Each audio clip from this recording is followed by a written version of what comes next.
Pak Tito nyebut 2 harga di situ tuh. Kalau mentor-mentor lain dapat momen kayak gitu, waduh itu sih udah pasti. Hai Real Traders, balik lagi di YouTube-nya Traders Family di sesi Tanya TF. Halo. Nah ini Pak, kita langsung masuk aja ke topiknya. Karena pembahasan pertama aja udah ngomongin soal compounding Pak. Waduh, compounding. Apa nih? Oke, langsung mulai aja ya Pak ya. Oke. Dari Pak Giats 21. Ya. Kemarin kan saya lihat di video bahas compounding. Misalkan nih di bulan ini minus hasilnya.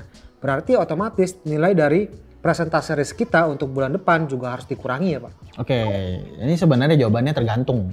Karena sebelum kita bahas tergantungnya berdasarkan apa, ini kan Pak Giats menanyakan soal bulan ini minus berarti kan resiko. Ya. Oke, kita jawab dari menentukan risk manajemennya dulu. Ya. Oke. Nah, risk management itu ada 2. Pertama, kita ngatur resiko kita berdasarkan risk per trade atau margin use. Nah, ini Pak Denny udah pernah bahas lebih detail nih teman-teman. Betul, udah detail hitungan-hitungannya seperti apa. Nah, buat teman-teman yang pengen nonton tinggal klik link yang di bawah. Oke. Nah, selain mengatur dari resiko trade-nya, kita mengatur juga yang namanya drawdown. Nah, Traders Family ini, sebelum kita bahas drawdown Traders Family, saya jelasin dulu drawdown ini apa. Drawdown ini adalah penurunan aset dari modal kita nih. Oh ya. Jadi kita loss-nya berapa sebenarnya itu dihitung juga. Ya. Nah, drawdown-nya Traders Family itu dibagi menjadi 2. Pertama, monthly drawdown dan totalnya nih. Nah, monthly-nya itu di angka 10%. Oh, jadi per bulan maksimal drawdown-nya di 10%. Dan totalnya angkanya 30%. Oke. Nah, Traders Family ini kan tradingnya skala perusahaan nih. Nah, ini nih. Teman-teman juga pasti penasaran. Kalau yang individu tuh kayak gimana sih Pak? Nah, teman-teman yang tradingnya secara individual bisa atur maksimumnya di angka 50%. Ya. Nanti per bulannya berapa? Kalian bisa atur nih. 15% atau bahkan sampai 20%. Oh, berarti tergantung ya Pak ya karakternya biar napasnya juga lebih panjang. Betul, karena kalau 10% kan Mepet sedikit ini mepet. Bentaran udah kena drawdown-nya. Iya. Nih Pak, teman-teman mungkin masih bingung. Ini kan ada iPad, kita langsung coba coret-coret Pak. Oke, kita jelasin dari awal ya, Ya. marginnya sama risk per trade-nya. Biar lebih jelas. Oke. Pertama, modal dulu dong kita tentuin. Oke. Modalnya berapa? 10.000 deh. 10.000. Ya. Oke, berarti kita masuk ke risk per trade. Ya. Risk per trade-nya kita anggap pakai 5% deh ya. 5%.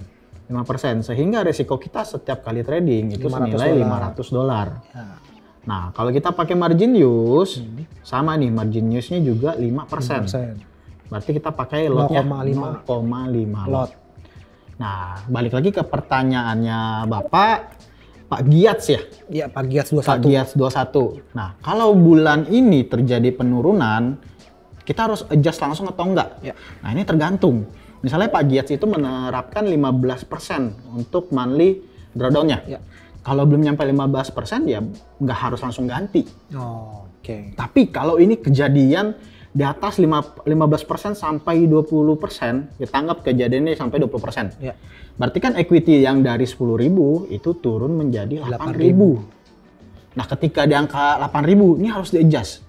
Karena angkanya udah drop banyak nih. Oh, jadi kalau misalkan udah loss 20% disesuaikan dengan modal yang baru ya Pak ya? Disesuaikan lagi. Nah, tetap sama, anggap sama pakai 5%. Ya.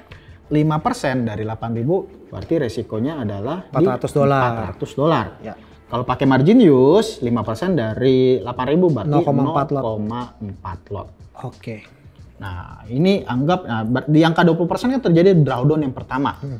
Nah, kemudian kalau trading lagi dan drop lagi sampai drop nambah 30%. Oke. Sehingga totalnya mencapai 50%. 50%. Nah, kalau udah nyampe seperti ini udah mesti review tradingannya. Oh. Metodenya udah bener belum? Oh, dijalanin apa enggak? Betul. Pertama dari backtestnya udah bener belum nih? Iya. Ngejalaninnya, kemudian udah bener juga belum? Apa jangan-jangan sering diintervensi? Betul, atau malah akhirnya tradingannya ngejalaninnya yang salah. Sering lihat-lihat berita lah. Mungkin over trade. Iya. Karena ketika drawdown-nya ada turun dari 20%, mungkin akhirnya pengennya revenge. Ya, karena mungkin udah konsekutif ya Pak ya. Betul. Emosinya kena. Betul, pengen cepet-cepet balikin. Ya. Akhirnya over trade, revenge, baca news lah mungkin pengaruh jadinya. Iya, iya. Sehingga perlu dicek lagi nih, udah sesuai dengan data backtestnya belum. Dan Kalau teman-teman udah backtest itu kan ada data consecutive loss. Ya. Nah, ini kalau consecutive loss ini harus dihitung juga nih. Misal, consecutive loss terjadi bisa sampai 5 kali. Oh, jangan pakai 5%. Jangan pakai 5%. Waduh, itu kena berturut-turut udah 25%. Karena berturut-turut udah kena 25%. Jadi otomatis jangan 5. Aturlah jadi 3%. Sehingga kalau terjadi 5 kali berturut-turut, penurunan kalian masih di angka 15%. Oke, masih sesuai ya Pak ya? Masih aman, masih sesuai dengan monthly drawdown kalian. Ya. Gitu. Nah, ini kan kita bahas dari tadi cuman yang soal loss nih Pak. Oke. Yang profit gimana cara ngaturnya? Kalau untuk soal rewardnya atau profitnya, ini bakal lebih panjang lagi penjelasannya. Hah? Jadi kita nggak bahas di video yang ini. Lah nanggung Pak.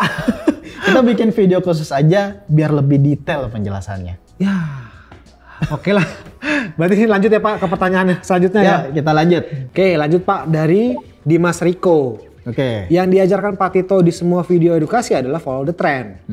Jika saya menggunakan metode SNR sedangkan kasusnya sedang all time high, sehingga tidak punya resisten di atasnya, bagaimana cara saya menentukan TP? Oke, ini banyak yang nanya ini, bukan cuma Pak Dimas Riko aja ini. Ini pasti semua konsultan sih Pak, ditanyain sama kliennya soal ini. Betul, banyak banget. Saya sendiri juga dapat beberapa pertanyaan seperti ini. Ini lagi all time high gimana Pak? Oke, kalau ini agak berat buat dijawab. Iya, saya juga tahu sih. Karena ini udah menjadi materi di TF Kampus. Ya. Dan Pak Tito udah komit nih, nggak mau ngajarin lagi ke umum. Ya karena memang itu spesial ya Pak. Betul. Untuk yang ikut TF Kampus aja. Betul, ini udah menjadi privilege bagi para alumni. Iya. Tapi saya pernah bikin video sih soal all time high Nasdaq sama Excel sama Pak Tito juga. Tentuin exitnya gitu Pak, soalnya kan nggak ada history sebelumnya. Iya. Apa? Nasdaq? Iya. Ini Nasdaq kalau sampai dia tembus lagi rekor yang baru, dia akan ngejar 14207. Dan setelah 14207 dia akan ngejar 14284. Tahu dari mana Pak? Ajarin dong. Nah, udahlah, nggak usah. Kayak saya ingat deh itu. Pak Tito nyebut 2 harga di situ tuh. Itu 2 harga dan waktu itu benar-benar gokil Pak.